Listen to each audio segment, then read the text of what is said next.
ലൂക്കോസ് എഴുതിയ സുവിശേഷം 22-ാം അധ്യായം 1 മുതലുള്ള വാക്യങ്ങൾ. പെസഹ എന്ന പുളിപ്പില്ലാത്ത അപ്പത്തിന്റെ പെരുന്നാൾ അടുത്തു.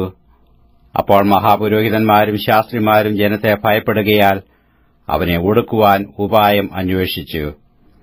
എന്നാൽ 12 കൂട്ടത്തിൽ ഉള്ള ഇസ്കരിയോത്ത യൂദായിൽ സാത്താൻ കടന്നു. അവൻ ചെന്ന് മഹാപുരോഹിതന്മാരോടും പടനായകന്മാരോടും അവനെ അവർക്ക് കാണിച്ചു കൊടുക്കുന്ന വഴിയെക്കുറിച്ച് സംസാരിച്ചു. അവർ സന്തോഷിച്ചു അവന് ദ്രവ്യം കൊടുക്കാം എന്ന് പറഞ്ഞൊത്തു. അവന് വാക്കുകൊടുത്തു. പുരുഷാരമില്ലാത്ത സമയത്തു അവനെ കാണിച്ചു കൊടുപ്പാൻ തക്കം അന്വേഷിച്ചു പോന്നു. പെസഹ കുഞ്ഞാടിനെ അറുക്കേണ്ടുന്ന പുളിപ്പില്ലാത്ത അപ്പത്തിന്റെ പെരുന്നാൾ ആയപ്പോൾ അവൻ പത്രോസിനെയും യോഹന്നാനെയും അയച്ചു, നിങ്ങൾ പോയി നമുക്ക് പെസഹ കഴിപ്പാൻ ഒരുക്കുവീൻ എന്ന് പറഞ്ഞു. ഞങ്ങൾ എവിടെ ഒരുക്കണം എന്നു അവർ ചോദിച്ചതിന്, നിങ്ങൾ പട്ടണത്തിലെത്തുമ്പോൾ ഒരു കുടം വെള്ളം ചുമന്നുകൊണ്ട് ഒരു മനുഷ്യൻ നിങ്ങൾക്ക് എതിർപ്പെടും. അവൻ കടക്കുന്ന വീട്ടിലേക്ക് പിൻചെന്ന് വീട്ടുടയവനോട്, ഞാൻ എന്റെ ശിഷ്യന്മാരുമായി പെസഹ കഴിപ്പാനുള്ള ശാല എവിടെയെന്ന് ഗുരു നിന്നോട് ചോദിക്കുന്നു എന്ന് പറവീൻ. അവൻ വിരിച്ചൊരുക്കിയൊരു വന്മാളിക കാണിച്ചു തരും, അവിടെ ഒരുക്കുവീൻ എന്നു അവരോട് പറഞ്ഞു. അവർ പോയി തങ്ങളോട് പറഞ്ഞതുപോലെ കണ്ടു പെസഹ ഒരുക്കി. സമയമായപ്പോൾ അവൻ അപ്പോസ്തലന്മാരുമായി ഭക്ഷണത്തിനിരുന്നു. അവൻ അവരോട്, ഞാൻ കഷ്ടം അനുഭവിക്കും മുമ്പേ ഈ പെസഹ നിങ്ങളോടുകൂടെ കഴിപ്പാൻ വാഞ്ചയോടെ ആഗ്രഹിച്ചു. അത് ദൈവരാജ്യത്തിൽ നിവൃത്തിയാകുവോളം ഞാൻ ഇനി അത് കഴിക്കയില്ല എന്ന് ഞാൻ നിങ്ങളോട് പറയുന്നു എന്ന് പറഞ്ഞു. പിന്നെ പാനപാത്രമെടുത്ത് വാഴ്ത്തി, ഇത് വാങ്ങി പങ്കിട്ടുകൊള്ളുവീൻ. ദൈവരാജ്യം വരുവോളം ഞാൻ മുന്തിരിവള്ളിയുടെ അനുഭവം ഇന്നു മുതൽ കുടിക്കയില്ല എന്ന് ഞാൻ നിങ്ങളോട് പറയുന്നു. പിന്നെ അപ്പം എടുത്ത് വാഴ്ത്തി നുറുക്കി അവർക്ക് കൊടുത്തു, ഇത് നിങ്ങൾക്ക് വേണ്ടി നൽകുന്ന എന്റെ ശരീരം, എന്റെ ഓർമ്മയ്ക്കായി ഇത് ചെയ്യുവീൻ എന്ന് പറഞ്ഞു. അവണ്ണം തന്നെ അത്താഴം കഴിഞ്ഞ ശേഷം അവൻ പാനപാത്രവും കൊടുത്തു, ഈ പാനപാത്രം നിങ്ങൾക്ക് വേണ്ടി ചൊരിയുന്ന എന്റെ രക്തത്തിലെ പുതിയ നിയമം ആകുന്നു. എന്നാൽ എന്നെ കാണിച്ചു കൊടുക്കുന്നവന്റെ കൈ എന്റെ അരികെ മേശപ്പുറത്ത് ഉണ്ട്. നിർണയിച്ചിരിക്കുന്നതുപോലെ മനുഷ്യപുത്രൻ പോകുന്നു സത്യം. എങ്കിലും അവനെ കാണിച്ചു കൊടുക്കുന്ന മനുഷ്യന് അയ്യോ കഷ്ടം എന്ന് പറഞ്ഞു. ഇത് ചെയ്യുവാൻ പോകുന്നവൻ തങ്ങളുടെ കൂട്ടത്തിൽ ആരായിരിക്കും എന്ന് അവർ തമ്മിൽ ചോദിച്ചു തുടങ്ങി. തങ്ങളുടെ കൂട്ടത്തിൽ ആരെയാകുന്നു വലിയവനായി എണ്ണേണ്ടത് എന്നതിനെ ചൊല്ലി ഒരു തർക്കവും അവരുടെ ഇടയിലുണ്ടായി. അവനോ അവരോട് പറഞ്ഞത്, ജാതികളുടെ രാജാക്കന്മാർ അവരിൽ കർത്തൃത്വം നടത്തുന്നു, അവരുടെ മേൽ അധികാരം നടത്തുന്നവരെ ഉപകാരികൾ എന്ന് പറയുന്നു. നിങ്ങളോ അങ്ങനെയല്ല. നിങ്ങളിൽ വലിയവൻ ഇളയവനെപ്പോലെയും നായകൻ ശുശ്രൂഷിക്കുന്നവനെപ്പോലെയും ആകട്ടെ. ആരാകുന്നു വലിയവൻ? ഭക്ഷണത്തിനിരിക്കുന്നവനോ ശുശ്രൂഷിക്കുന്നവനോ? ഭക്ഷണത്തിനിരിക്കുന്നവനല്ലയോ? ഞാനോ നിങ്ങളുടെ ഇടയിൽ ശുശ്രൂഷിക്കുന്നവനെപ്പോലെയാകുന്നു. നിങ്ങൾ ആകുന്നു എന്റെ പരീക്ഷകളിൽ എന്നോടുകൂടെ നിലനിന്നവർ. എന്റെ പിതാവ് എനിക്ക് രാജ്യം നിയമിച്ചു തന്നതുപോലെ ഞാൻ നിങ്ങൾക്കും നിയമിച്ചു തരുന്നു. നിങ്ങൾ എന്റെ രാജ്യത്തിൽ എന്റെ മേശയെങ്കിൽ തിന്നുകുടിക്കുകയും സിംഹാസനങ്ങളിൽ ഇരുന്ന് ഇസ്രയേൽ ഗോത്രം 12നെയും ന്യായം വിധിക്കുകയും ചെയ്യും.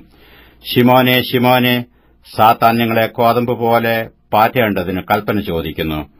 ഞാനോ നിന്റെ വിശ്വാസം പോകാതിരിപ്പാൻ നിനക്ക് വേണ്ടി അപേക്ഷിച്ചു.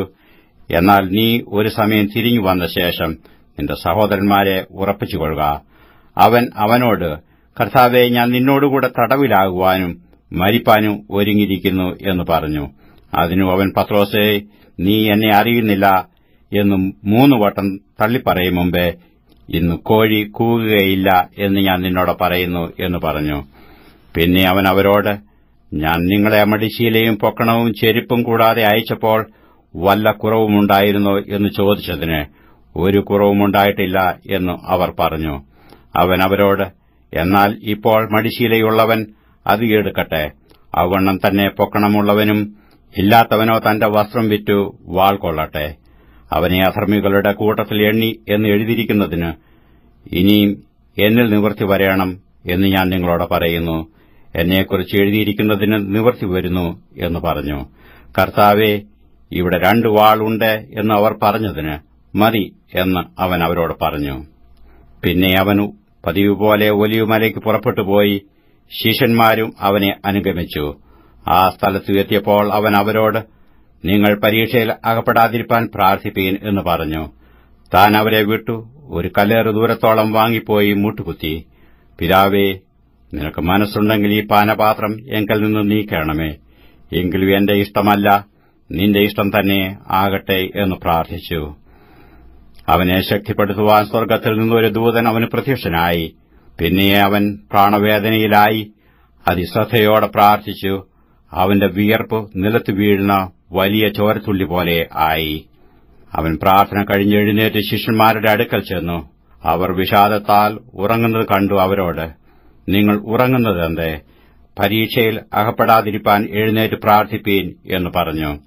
അവൻ സംസാരിക്കുമ്പോൾ തന്നെ ഇതാ ഒരു പുരുഷാരം പന്തിരുവരിൽ ഒരുവനായ യൂദ അവർക്ക് മുന്നടന്ന് യേശുവിനെ ചുംബിപ്പാൻ അടുത്തുവന്നു. യേശു അവനോട്, യൂദയെ, മനുഷ്യപുത്രനെ ചുംബനം കൊണ്ടോ കാണിച്ചു കൊടുക്കുന്നത് എന്ന് പറഞ്ഞു.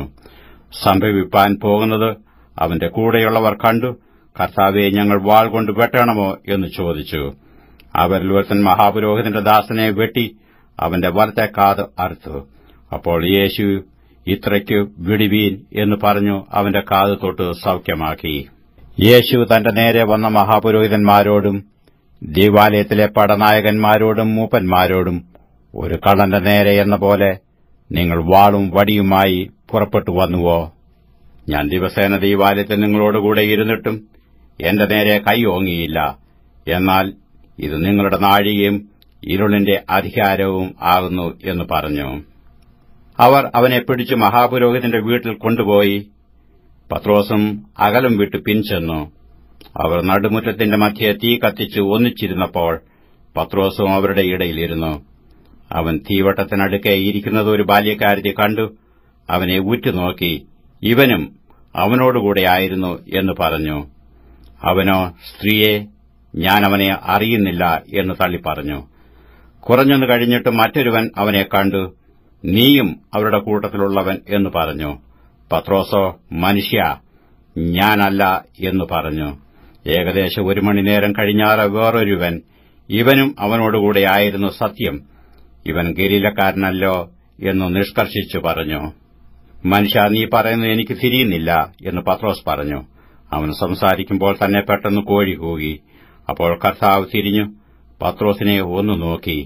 ഇന്ന് കോഴി കൂകും മുമ്പേ നീ 3 വട്ടവനെ തള്ളിപ്പറയുമെന്ന് കർത്താവ് തന്നോട് പറഞ്ഞ വാക്ക് പത്രോസ് ഓർത്തു പുറത്തിറങ്ങി അതിദുഃഖത്തോടെ കരഞ്ഞു. യേശുവിനെ പിടിച്ചവർ അവനെ പരിഹസിച്ച് കണ്ണുകെട്ടി തല്ലി, പ്രവചിക്ക, നിന്നെ അടിച്ചവൻ ആർ എന്ന് ചോദിച്ചു. മറ്റു പലതും അവനെ ദൂഷിച്ചു പറഞ്ഞു.